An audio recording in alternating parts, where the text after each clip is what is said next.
Welcome to Lockbox, a podcast providing real estate professionals with action items for success. My name is Jeffrey Brogger, and I'm going to be your host. I'm the founder of two real estate marketing and tech companies, STEEZY.Digital and realnurture.io. In this podcast, you'll learn from top 1% real estate and mortgage brokers the exact secrets to their success. Welcome to Lockbox. Welcome to Lockbox. My name is Jeffrey Brogger, and I'm here today with Larry Gibbons. Larry, thank you so much for being with us. Of course, happy to be here. Yeah, so start it off by telling our listeners who you are and where you're from.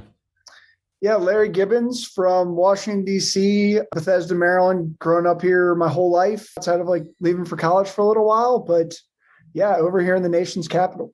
Awesome. Yeah. And, I'm curious in the beginning, what got you into real estate?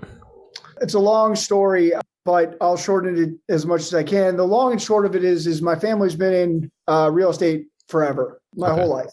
When I got out of college, briefly, it was a decade, but I went into commercial real estate, trying to leave the residential side for a little while. Did a bunch of things there, kind of rose the ranks for a number of reasons. Ended up leaving that. Just the B2B side of that is definitely not for everyone. And I kind of tired of it, was looking for something else, ended up finding residential real estate again.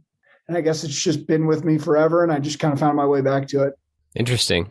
Yeah. So you boomeranged back. You tried to do a different aspect of the industry. And then you're like, I'm going to come back to residential side. Yeah. I was building 300 room hotels in Hilton Head. I've done all kinds of development stuff and kind of done it all in real estate. And ended up back where I kind of started when I was in a stroller sitting in my parents' rental property around the corner. Yeah. That's awesome. Yeah. So you grew up with it and now you obviously circled back on it. And, today, now you have your own real estate brokerage, right? You're on the real estate team. Yep. And you're super focused on content, right? And just being all over social media. So I would love to dive in on some of the things that you're doing. First of all, I guess for a credibility builder, mention what you told me before about your followers on the different platforms, because that kind of shows the success of what you've been doing. And then, I'd love to just dive in a little bit more on content after that. Yeah, right now, we're really focused on TikTok right now. We're about 25,900 followers, hoping to be 40,000 by the end of the month. We're at over 50,000 on Facebook, and I think it's 39,700 on Instagram. All organically grown. Been doing it steady for about 4 years now. And we have a YouTube channel, only 310 subscribers, as we kind of mentioned. It's the hardest platform to grow on, but I still think the most important, by far. Yeah, and we could talk a lot more about that throughout this episode. But on the ones that you have had success on, we were talking about the general format of what works on social media. So I'd love to just have you, repeat that for my listeners. Yeah, absolutely. I think the number one rule that my brother and I have when producing content, and I think this applies to everyone, is never sell anything. And I know to a lot of real estate agents, that's what? And I've had people criticize me for that, but think about it as yourself. If you see some salesy commercial online or wherever, you're skipping it immediately. It is value add. If you've ever seen Gary Vee, he's right. It is about the value you're bringing to people, the education you can provide. But the nice thing about real estate is that there's so much that you could talk about. What is settlement like? What are closing? There's all these things that you can create content about that people don't know. So you don't have to sell. You just create value. But the formula for actually producing the video is also very simple. We're talking 5 to 15 seconds. I would stay away from anything over 15 in Reels and TikTok. And Facebook is now pushing organic Reels as well. And the format is very simple. Pick a viral song, whatever it is. They've usually got their list. Instagram or TikTok is the easiest one to find it. Come up with a good hook. The ways you can come up with a good hook is you go to ask the internet. You can find what Google Trends, find what those core questions are, answer them in a 15-second, make that the hook, answer them in the TikTok, and then at the end have a call to action to follow you if you like the content, or ask a question if that didn't answer what they wanted. Boom. Simple formula. Hook, content, call to action. That's right. I've been preaching it for years. And viral music, and keep it short. Yeah. I like the viral music where you're just like go to the recommended and what's trending. And, Gary talks about being on the platforms. Like, how do you expect to grow a following if you don't even know what's trending and what's happening, right? If you're super disconnected. It's the number one, like I always tell people you should be getting on TikTok, and then they come to me and they're like, well, I don't know what to do. And I was like, I didn't either. I spent 10, 15, 20 hours like scrolling through the platform before I realized, like, they're like, do we have to dance? I'm like, no, there's a million different ways to do it. Like, right. You can start following people you like, see what they're doing, see the stuff that has like 1 million likes. And you'll notice as you're scrolling through, you're like, I've heard this song 5 times, right? Yeah. Right? Yeah, exactly. And this is what people are doing to it, right? Yeah. Right. And everyone's like, well, I feel like everyone gets tied up in creating this perfect video. I'm helping a couple different people do this right now. And they keep asking me, how's this? How's this? How's this? And my brother and I have gotten to the point, I keep mentioning my brother, he's my business partner. We do all of our content together. We always laugh because like we hardly even focus on, if you do this enough, you learn that you don't really know what's going to hit. Yeah. You don't know what the audience is going to like. So you just have to keep producing it, and eventually one of them will do well. But if you spend too much time and you really put a lot of energy into something, you get 6 views on it, you're going to get discouraged and give up. And that's not good. Yep. Wow. I couldn't have said that better. It's so true. And as I have grown my marketing experience, I've come to expect things not to work. I've come to expect Facebook to shut down something or take away a feature that I've grown to love. I've just come to expect it because you just get used to, you get this battle scar and you get used to things that you covet not working and the random thing you throw on the wall taking off. How many times have you produced something that's like, oh man, I got to make a piece of content today. Like, and you think it stinks, and then you put it on there and it blows up, and you're like, man, I wish I combed my hair or something in that video. Like it happens all the time to me, like all the time. I think it's like my worst video, and it explodes. It's like, oh, exactly. You don't know. So to your point, like, why are you going to master and try and perfect something to what you think is going to work when you 100% don't know if it's going to work? Ego is the only answer I can come up with.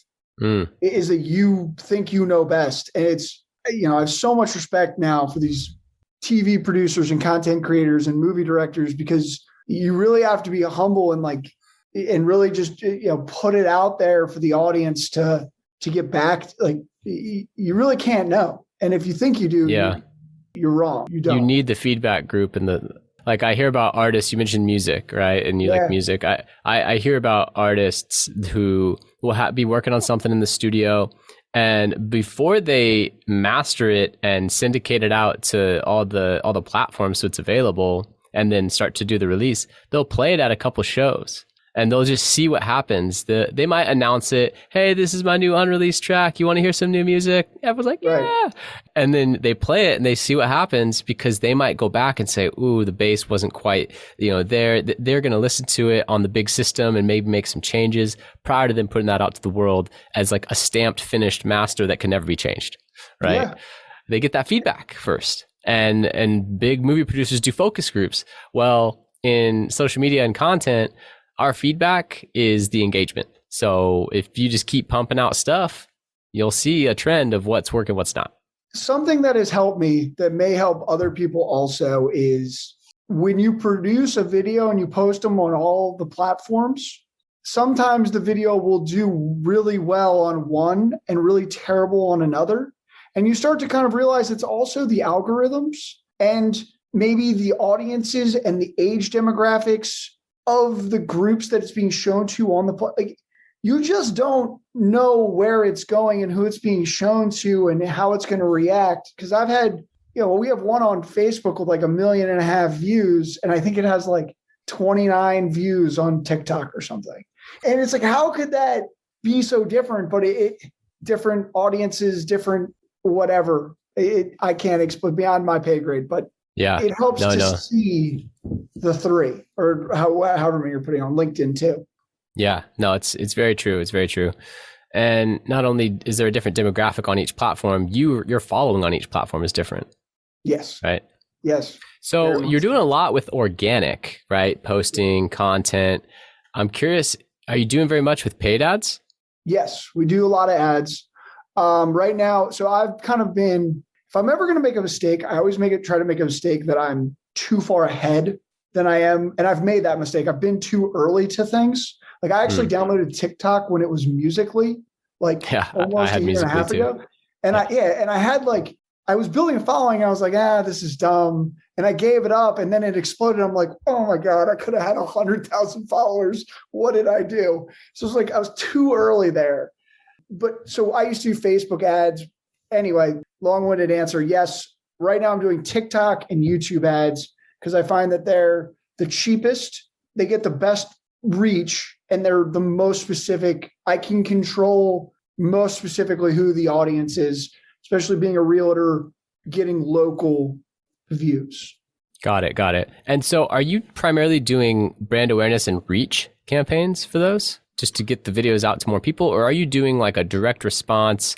Hey, for a list of homes, click here. Hey, for a free home eval, click here. Like, are you doing lead generation, or is it more like brand awareness? It's all brand awareness for me. This goes into a whole nother host of issues, but I haven't cold called or asked anyone for a referral or done any of that in like 2.5 years. They just kind of like, I don't want to say like appear, but the whole ecosystem of brand, like I'm sitting right here, I have a branded shirt that I wear, and like, look, real estate is hyper local. Like I'm really only doing deals in a 10-mile radius. And my job is to make sure the people in that radius know who I am and to be in front of them when the buying decision is made. So what are the odds, in my opinion, that you're going to get an ad in front of that person at the very moment that they're making the buying decision? I don't know. That feels low to me. So I'd rather just the brand continually be in their face, something that they're seeing, friends that they're talking to, posts that they're seeing on Facebook, things like that.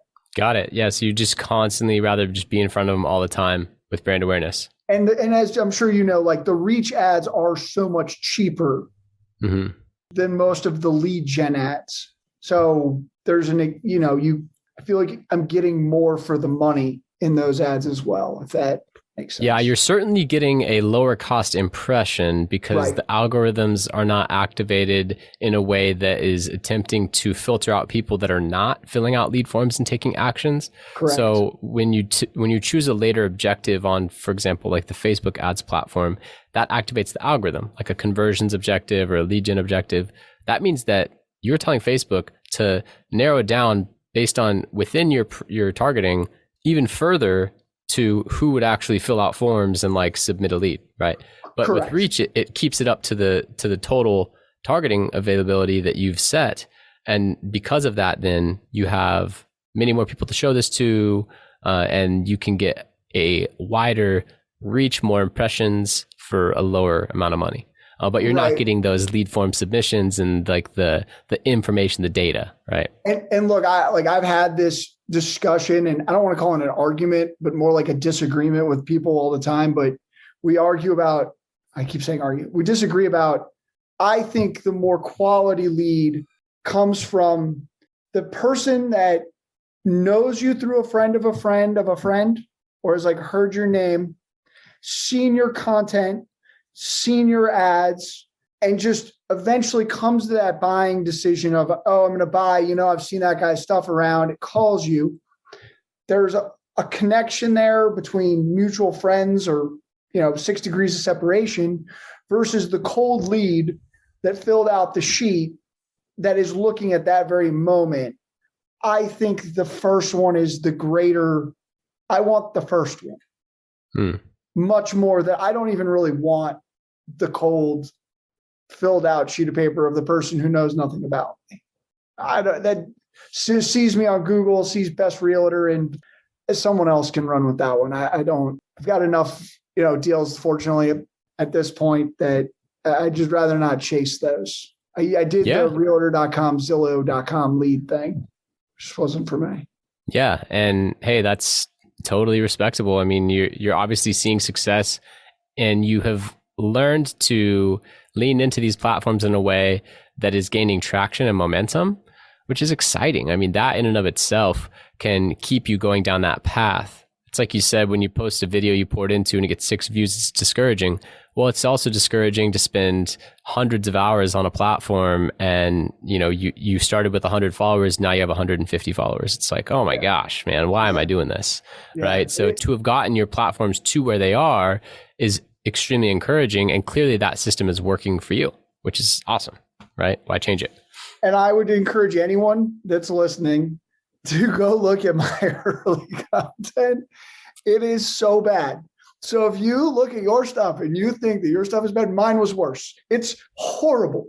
You will be terrible at it in the beginning. And you have to, and you will get no likes and not a lot of views, but you will get better. It's like anything you consume content, you produce content, you will get better at it. And eventually it will be pretty half decent where you can tolerate watching yourself. And then you'll start to think, oh, I'm actually kind of good at this, but terrible at it in the beginning. It was awful. Yeah, no, that's so true for everyone too. So I'm curious about, your journey in real estate and now in really focusing heavily on social media content creation. Like, what's the single most important action that you take on a daily basis that has attributed most to your success? The single biggest action is understanding that my sister said this to me a long time ago, but that why do you think they produce so many reality TV shows about real estate? It's understanding that real estate is interesting to people and that things that we may think is boring or mundane is interesting, and to just make it content, showings, broken faucets, like whatever it might be. It makes the content producing a lot easier. It's probably the number one thing that I've learned is just to not overthink it. And that the more you treat it like a reality TV show, your own reality TV show that you're the star of, the better your content will do. Yeah, I agree with that. And you're a Gary Vee guy. You already mentioned him once. He talks about documenting, not creating. Mm-hmm. Yeah. And you really do become amazed at what people don't know about things just in general. And just because you think it's common knowledge doesn't mean that it is. And I don't know how else to say that, but things that people haven't seen, you'd be amazed how many people haven't seen whatever you think is common. So if you put it on a story and you get a bunch of comments, well, it's called the law of familiarity. You're in the industry for 20 years. You don't even know what you know. The things you take for granted and the subtleties that you overlook and skip by and the jargon you use is completely foreign to a layman who's the jargon. You could do every word. You could do a word, a sentence that you probably don't even realize needs to be explained to somebody. Right. It's when people say there's not enough stuff to make content about, it just drives me nuts. And it's because they're overthinking it. They're overlooking that simple fact that the mundane to you as a real estate professional is fascinating to a lot of people out there. And by you explaining it, it makes you look like an expert, whether you are or not, but the job is to look like one, at least on, social media. Yeah. And I could go on and on about this too, but it drives me. I feel like real estate is 99% of real estate is just so far behind the curve on this, on how, the number one platform for people learning right now is TikTok. And everyone's like, why are you on that platform? I'm like, it has more views than YouTube right now. What do you mean? Why am I on it? Then you're just not paying attention. I don't know how else to say that. And brand building and all the other stuff that goes with it. Yeah. So, you mentioned building the brand, being on multiple platforms and everything that goes into it. A few years ago, TikTok was primarily, teenagers and early 20s couldn't even afford real estate. But if you look at the demographics now, it goes up into millennials, Gen X, and the demographics and the user base is so much more robust. Now it's definitely a viable platform for real estate. And I've never one time worried about how to monetize the content. I've just always known that, or I've just always kind of believed that the content would pay me back. And I never really knew how. I know now what it is, but I just kind of always believed that. And people are always like, well, what am I getting out of this? If you produce content on any platform, whether you think the audience is there or not, and you educate people and you teach people about real estate, you get in this habit of learning to explain the business, and it makes you look really good when people ask questions. It's like when back in the day when they used to rehearse sales pitches. It's like the same thing. It keeps you on your toes, keeps you fresh, keeps you on the forefront of what's happening, and because you're always searching for stuff. Yeah, absolutely. I feel like you'll be a good person to ask this question. What are bad recommendations that you hear given to real estate professionals? To cold call, to make your calls every day. I think it's the dumbest thing I've ever heard. Like, who doesn't have auto screener? Who answers random numbers on the phone anymore? Are you kidding me? I can't believe that's still a thing. In general, the way people are taught to build their real estate business is very salesy.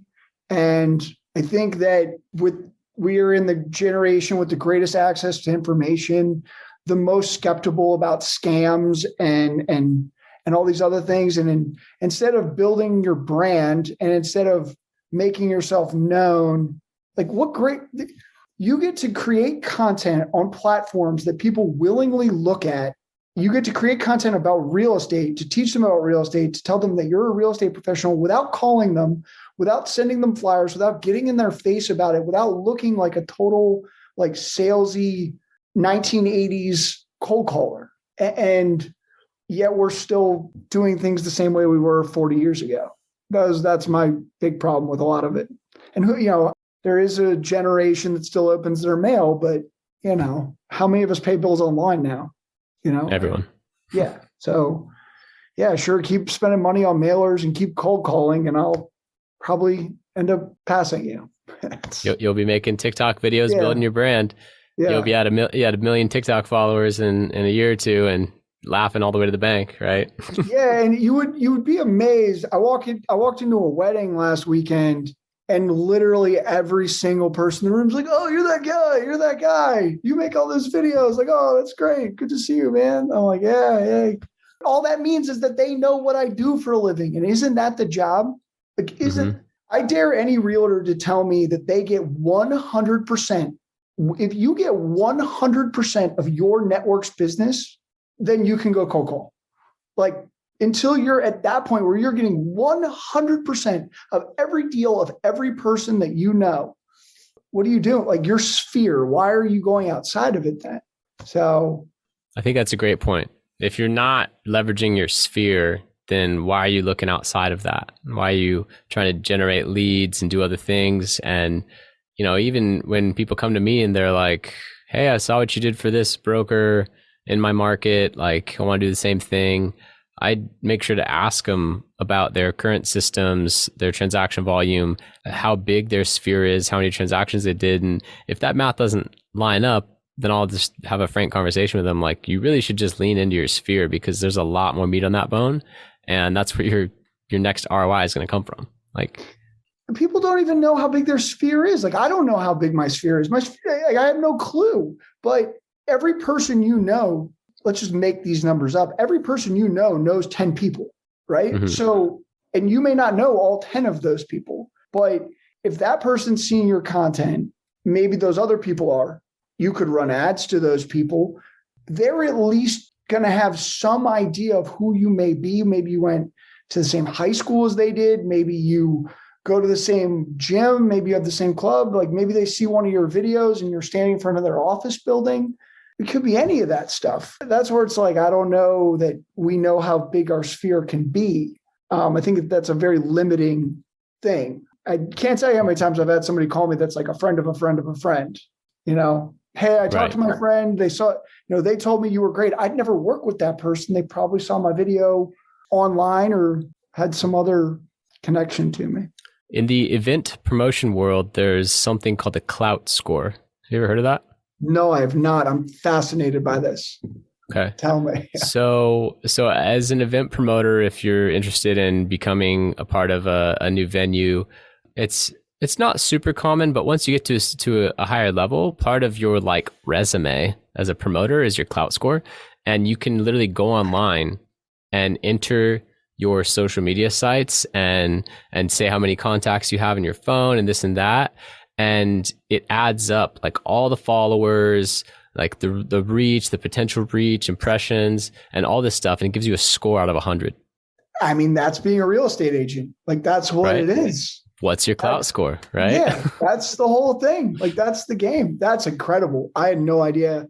I wish they did that for us. Someone should create that because that's pretty awesome. Yeah. And I would recommend checking it out. It's been years since I've even like looked it up and seen it online, but I'm sure that's still on Google. And you can just basically see what your reach is today. And that's the other thing is analytics. So you talk about, putting out content and then paying attention to what works. Well, in order to do that, you need to review the analytics and you need to be looking into those. So like Instagram has their insights area, and you can see when your following is on the platform, what days of the week are the hottest, what times of the day are the hottest, and what specific pieces of content got the most likes, most comments, most impressions, most shares. You can see all that. It's all the analytics are right there. They literally give you the tools to just be like, oh, I put out 7 posts. This one crushed it. These all sucked. Past just looking at the likes amount, you can actually see how many people it reached compared to the likes and the ratio and all these other things, right? And I have noticed my business only grow with the expansion of Reels to Instagram, because one of the magic things that you find on the insights is that Reels is actually getting shown to a bunch of non-followers. So my theory is that how would Instagram think of that? What they would do is they would look at my followers. They go, okay, these people like him. When similar people, and the majority of my followers are in my area, they're going to say when similar people also in that area go to the Explore page, we're going to show them this person. Chances are that person's in my sphere. That person is 6 steps removed from me, and I've never met them, but they're married to someone that my sister went to high school with. Right. Right. And they're like, oh, that's that Gibbons guy. His sister went to school with such and such. And all of a sudden it becomes a deal. And I firmly believe that that's how this whole, you don't realize that it's not just your audience. That's what hashtags are for also. Right. You're not just reaching your following. And leaning into the new tools, you mentioned Reels. Reels was a specific Instagram aspect of Instagram. I was going to say an Instagram product, but really it's a feature. It's a specific feature of Instagram that came out after TikTok, right? Because they're getting beat to compete by them. with TikTok, because they were getting smashed in engagement. Mm-hmm. So Reels came out, and then Instagram launched this on all cylinders campaign, literally paying influencers to create content on Reels and increasing the amount of reach for your Reels. Way past a single page post, which is the oldest feature of Instagram, right? A post, that's the oldest feature. Right? I get paid to produce content on Instagram and TikTok and Facebook, and they then actually have increased my reach. So they're, instead of me running ads, they're now paying me to push my videos out to more people, because there is this social media war for eyeballs. It's a war for attention. It's just like the streaming wars between all these groups. They all want the content, and it's like Peacock competing with Netflix. It's the same thing. YouTube now has shorts because of TikTok. They're all competing now. I wrote an article in 2018, and the title was "We Are in a War for Attention." That's awesome. It's like the whole concept that every platform out there today needs eyeballs. And the longer people are on the platform, the more ads they can serve them. That's the game we live in. Yep. And on top of it, the amount of good content, you start to really realize like there's not that much content out there. Like that's why these guys that are so bankable, like The Rock and whoever, name an actor or somebody, that's why they're getting these money, is because the ones that are billable are worth so much because there's just not that much content that draws eyeballs. Like, so if you have any interest in creation, like there's now's the time to kind of do this stuff because there's just not, they're all competing and there's not enough of it. Yeah. There's such an appetite for it too. Yeah. And it can really, as a realtor, can really help your business. Like that's, 100%. Yeah. In a massive way. And then I say this all the time to people. Do we think we're going to go backwards? Like, do people think like things are going to like, okay, the internet things happened, it's over. Let's go back to 2010 now. Like, no, the cat's out of the bag. Like we're talking about metaverses now. We're not going back to like yellow pages. Like we're moving forward. So if you're not doing this stuff in a couple of years, you're done. Like the 21-year-olds of today are 25 before you know it. And the 25-year-olds are 30 and buying houses, and they're not going to, my mom's on Instagram, my dad's on Instagram, like they kind of still open their mail, but they're going to be 70 soon. They're going to be that, in 10 years, the people that are 55, they're not going to be like the 65-year-olds of today. Right. So I just don't get people that aren't trying to pace themselves ahead of that. Yeah. Continue to innovate and stay up and adapt to technology as it comes and stay on it because, like, to your point, we're not going backwards. And the sooner you adopt things, the more success potential you have. So why not adopt them quickly? What good is it to fight it? Like, it's going to win. Like, say what you want about Bitcoin, but ultimately it's going to win. Like, I don't know that much about it. All I know is that technology wins out in the end. And if it's going to make wiring money and all these things simpler and like not as complicated for people, it's like a click of a button. Anything that makes your life easier is going to win. So what's the argument? I don't understand. Like, it's going to win. Like, you can say whatever you want, but it is. Yeah. And we could have a whole discussion about that, but I digress. Hey, is there a question that I should have asked you or, anything that you'd like to expand upon from earlier?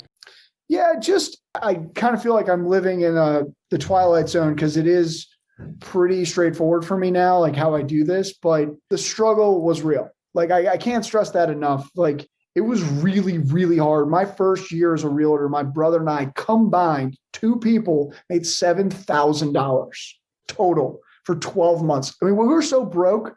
I remember one time we had like negative $729 in our bank account. One time, I'm like, we were so broke and it was so hard, and we just kept going, and we had no backup plan. We had no other option, and our content was so bad, and we just we had these beliefs, and we really strongly believed in ourselves and what we were trying to do and how we were going to go about it. And I just can't stress enough, like, if it's hard for you, it's supposed to be hard. Like, it's going to be hard. There is no shortcut. It was like searching for the fountain of youth. I searched for the secret formula to success for 3 years, like every day. Like, what is it? What am I missing? There is no secret. It is work as hard as you can, as long as you can, on the right things every single day, and eventually it will pay off.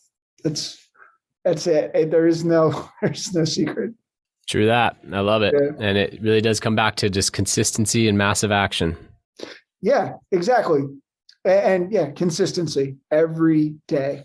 Good. Just doing the same things. Awesome, Larry. So how can listeners contact you? Yeah, you can find us on our website at gibbonsgp.com or on Instagram at Gibbons Group, Facebook at Gibbons GP, and TikTok, we're at the Real Estate Family. Cool. Larry Gibbons, everyone. Master of social media. He's out there actually doing it. There's a lot of people that talk about it and train on it, but they haven't even seen the success that Larry has seen and his trajectory. I mean, to be at that level for those platforms now, I mean, imagine where he's going to be in 3-5 years. These are the types of people that I talk to. And then in a year they have a couple 100,000 on every platform. And then in 2 years, they've broken 1 million on all these platforms. And I'm like, man, I talked to them when they were like 30K, right? And it all comes from the consistency and the action of creating the content and listening to your following. So really appreciate having you on. This was a great episode. Thank you. Thank you for having me. I really appreciate it. Thank you for listening. If you want to accomplish your real estate goals, then I highly suggest downloading my free Ultimate Real Estate Goal Setting Framework. The link is in the description of the show, and it will help you break down your annual income goal into the amount of phone calls, appointments, or open houses you need in order to achieve that goal. Thank you so much, and we'll see you next time.